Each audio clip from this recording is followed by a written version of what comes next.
আসসালামু আলাইকুম। আমি প্রথমেই বলছি আমরা গণমাধ্যমের স্বাধীনতায় বিশ্বাসী।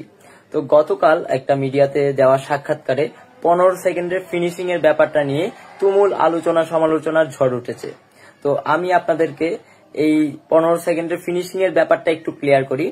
আমাদের এই যে এই অবস্থান হচ্ছে যারা দেশের এই অবস্থায় এসে যারা এখনো চাটুকারিতায় লিপ্ত, যারা এখনো দালালিতে লিপ্ত, যারা এখনো ভুয়া সংবাদ প্রচার করছে, মিথ্যা সংবাদ প্রচার করে জনমনে বিতর্কের সৃষ্টি করছে, তাদের বিরুদ্ধে আমাদের এই হুঁশিয়ারি।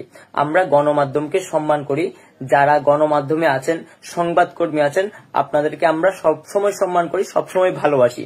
কিন্তু যারা এখনো বা কিছু কিছু মিডিয়া, কিছু কিছু সাংবাদিক এখনো বিভিন্ন ভাবে দালালিতে লিপ্ত আছে, তাদের বিরুদ্ধে আমাদের এই সম্মিলিত হুঁশিয়ারি। আমার কাছে মনে হয় তারা আপনাদের যেই সম্মান আছে, আপনাদের যেই ভালোবাসাটা আছে সেটাতে হস্তক্ষেপ করছে, সেটাতে প্রশ্নবিদ্ধ করার চেষ্টা করছে, প্রশ্নবিদ্ধ করার প্রায় তারা করছে।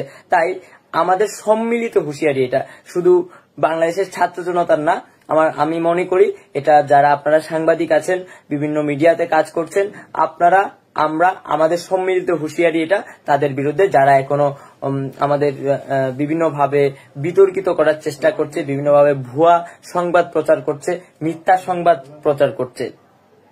এবং দেশের গুরুত্বপূর্ণ অংশগুলোর মধ্যে গণমাধ্যম একটা গুরুত্বপূর্ণ অংশ। কেননা যদি গণমাধ্যম না থাকতো তাহলে যে আমাদের কথাগুলা, আমাদের যে বার্তাগুলা, আমাদের কার্যক্রমগুলা দেশ এবং দেশের বাহিরে যারা আছে তাদের কাছে পৌঁছাতো না। আজকে গণমাধ্যম ছিল বলেই আমাদের এই যে আন্দোলনটা হয়েছে, সেই বিপ্লবটা ছড়িয়ে গেছে সারা বিশ্বে। আজকে দেখা যাচ্ছে পাকিস্তানে আন্দোলন হচ্ছে, আজকে ইন্ডিয়াতে আন্দোলন হচ্ছে। তো এই যে গণমাধ্যমের ভূমিকা, সেটা আসলেই সম্মান পাওয়ার মতো। তো আপনারাও জানেন যে গত 15 বছর যে ফেসিবাদ সরকার ছিল, যে ফেসিস্ট সরকার ছিল, তাদের আমলে আপনারা স্বাধীনভাবে একটা সংবাদ প্রচার করতে পারেননি, স্বাধীনভাবে একটা কথা বলতে পারেননি। তো সেই জন্য আমরা আমাদের সবার মুক্তির জন্য সেই বিপ্লবটা চলমান আছে।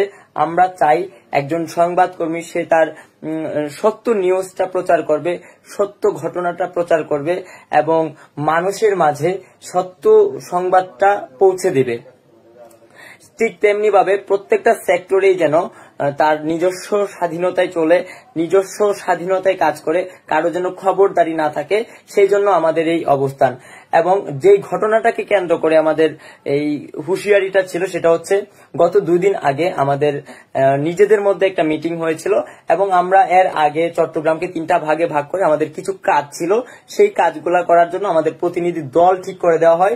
সেই প্রতিনিধি দলটার কাজ শেষ হয়ে গেছে, যার ফলে আমরা সেই প্রতিনিধি দলটার আর প্রয়োজনীয়তা মনে করছি না, যার কারণে আমরা সেটাকে আপাতত স্থগিত রেখেছি। কিন্তু যখন আবার প্রয়োজন হবে তখন আবার সেটাকে আমরা অ্যাক্টিভ করব। কিন্তু আমরা এই ব্যাপারগুলো নিয়ে মিডিয়াতে কোনো রকম কথা বলি নাই এবং আমরা মিডিয়াতে সেটা নিয়ে কারোর সাথে আমরা সাক্ষাৎকার দেইনি, অর্থাৎ আমরা সেদিন কোনো মিডিয়ার সামনে যাইনি। কিন্তু আমাদের নামে একটা ভুয়া সংবাদ প্রচার করেছে যে চট্টগ্রামের প্রত্যেকটা ইউনিট বাতিল করা হয়েছে, কমিটির প্রত্যেকটা ইউনিট বাতিল করা হয়েছে, যার ফলশ্রুতিতে এবং আমাদের যে সংবাদটা প্রচার করেছে সেটা সম্পর্কে আমরা নিজেরাও জানি না, আমাদের সাথে কোনো রকম যোগাযোগ করে নাই। তো আমরা বলবো, আপনারা যদি আমাদের কোনো সংবাদ প্রচার করেন, অন্তত আমাদেরকে একটু জিজ্ঞেস করেন বা সত্য মিথ্যাটা যাচাই করে প্রচার করার চেষ্টা করবেন। কারণ গণমাধ্যমের প্রতি মানুষের একটা আস্থা আছে, আমরা আশা রাখি সেই আস্থাটা আপনারা ধরে রাখবেন। এবং যে সংবাদটা প্রচার করেছে সেটা সম্পূর্ণ মিথ্যা, যার ফলে আমাদের তাদের বিরুদ্ধে অবস্থান। তো যারা এখনো বিভিন্নভাবে দালালিতে যুক্ত আছে, বিভিন্নভাবে চাটুকারিতায় লিপ্ত আছে, তাদের বিরুদ্ধে আমাদের এই হুঁশিয়ারি, তাদের বিরুদ্ধে আমাদের এই সম্মিলিত হুঁশিয়ারি। তাই যেটা মিসআন্ডারস্ট্যান্ডিং হয়েছে সেটা আশা করি ক্লিয়ার হয়ে গেছে।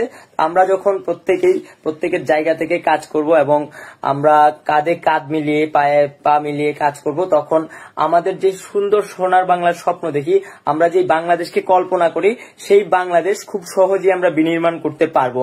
তাই আপনাদেরকে বলবো, আমরা সবাই একসাথে চলেন, কাজ করি। একসাথে কাজ করলে খুব সহজে আমরা একটা সুন্দর সোনার বাংলাদেশ পাবো। এবং দেশবাসীকে বলবো, আপনারা কখনো কোনোভাবে বিভ্রান্ত হবেন না।